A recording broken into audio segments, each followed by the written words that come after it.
राधे राधे मित्रों, स्वागत है आपका हमारे चैनल आधार एक कदम आत्मीयता की ओर। समय के पन्नों पर लिखा एक युग एक जीवांत उदाहरण। आज समय भी जैसे हाथ बांधे हुए चुपचाप सब कुछ देख रहा था, जैसे समय को ही समय ने उलझन में डाल दिया हो। राजा शांतनु ने माता गंगा से विवाह तो कर लिया, परंतु वचनबद्ध राजा शांतनु विवश कैदी की भांति कुछ ना कर पाने की स्थिति में जैसे दिन प्रतिदिन मृत्यु को प्राप्त होते जा रहे थे। माता गंगा अपने ही कोख से जन्मे 7 पुत्रों को अपनी ही निर्मल धारा की बलि चढ़ा चुकी थी। राजा शांतनु को जब कोई पुत्र पैदा होने पर बधाई देने आता, ऐसा लगता मानो उन्हें कोई श्राप दे रहा हो, कोई उन्हें कोस रहा हो। और एक वाण बेधी सी तीखी मुस्कान लिए राजा शांतनु को जैसे माता गंगा ललकार रही हो कि तुम कुछ नहीं कर सकते, कि अब राजा शांतनु के सब्र का बांध जैसे जवाब दे देता है। और 8वीं बार वो गंगा को ये करने से रोक देते हैं और आज माता गंगा को विवश होकर अपना मुंह खोलना पड़ता है। वो सारी गाथा सुनाती हैं कि जिसे आप पाप समझ रहे हैं, असल में वो पाप नहीं, मोक्ष का द्वार है।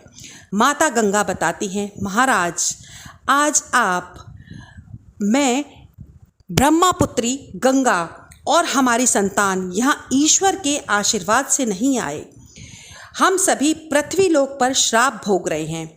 राजा शांतनु अधीर आतुर सब सुन रहे थे। माता गंगा कहती हैं, महाराज आज आप शांतनु हैं, परंतु पिछले जन्म में आप महाराज महाभिषक थे और देवराज इंद्र आपके घनिष्ठ मित्र थे। आप नित्य ही देव अप्सराओं का नृत्य देखने उनकी सभा में आते रहते थे। एक बार मैं अपने पिता ब्रह्मा जी के साथ जब उस सभा में आई तो आप पहले से ही वहाँ उपस्थित थे। मैंने अपना स्थान ग्रहण किया कि सहसा आपने मेरी ओर देखा और मैंने आपकी ओर।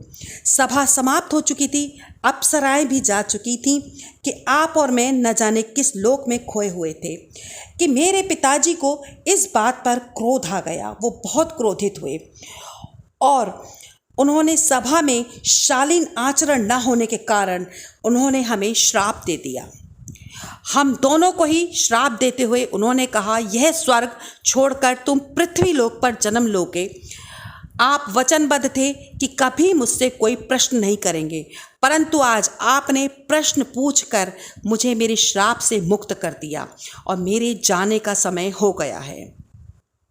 और हमारे 7 पुत्र जिन्हें ऋषि वशिष्ठ का श्राप था कि तुम मृत्युलोक में यातनाएं भोगोगे, मुझे उन पर तरस आ गया, दया आ गई और मैंने वचन दिया कि उन 7 वसुपुत्रों को कि मैं अपनी कोख से उन्हें जन्म दूंगी और अपनी जलधारा में उन्हें विसर्जित कर श्राप से मुक्त कराऊंगी। परंतु ये हमारा 8वां पुत्र शायद अभी से श्राप की यातनाएं भोगनी है। और यह कहकर माता गंगा स्वर्ग की ओर जाने लगी, इस वचन के साथ कि महाराज आपका ये 8वां पुत्र जिसका नाम मैंने देवव्रत रखा है, इसे अपने साथ लिए जा रही हूँ।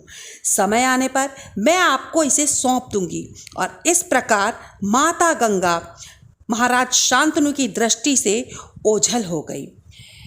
इसी प्रकार की सत्य रोचक कथाओं को सुनने के लिए और अधिक जानकारी प्राप्त करने के लिए आप हमारे चैनल आधार एक कदम आत्मीयता की ओर को सब्सक्राइब करें, लाइक करें, शेयर करें। धन्यवाद।